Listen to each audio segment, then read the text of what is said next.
વસાવા વાળી કરી એમાં ભાજપને મજા ન આવી તો બીજી વખત વિસાવદર વાળી કરી છે અને હવે આપણે બધાએ આખા ગુજરાતની અંદર વિસાવદર વાળી કરવાનો સંકલ્પ લઈને અહીંથી જવાનું છે દોસ્તો।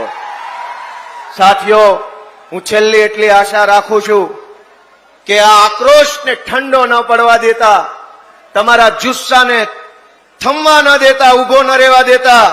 આ લડાઈ બહુ લાંબી છે, જામીન ફામીનની લડાઈ નથી લડતા, આપણે તો સરકારમાં બેસવાની લડાઈ લડીએ છીએ। જોઈએ તો માત્ર જામીન નહીં, જોઈએ તો આખી સરકાર જોઈએ, અને પણ વટથી સરકાર બનાવવા માટેની આપણી લડાઈ છે દોસ્તો। પોલીસના દંડાથી શાસન ચાલી નહીં શકે। પોલીસના દંડા, એફઆઈઆર, જેલના સળિયા બતાવીને સરકાર નહીં ચલાવી શકાય। સરકાર એની જ ચાલશે જેનું રાજ જનતાના દિલની અંદર હશે, જે જનતાના દિલમાં હશે એની સરકાર ચાલશે।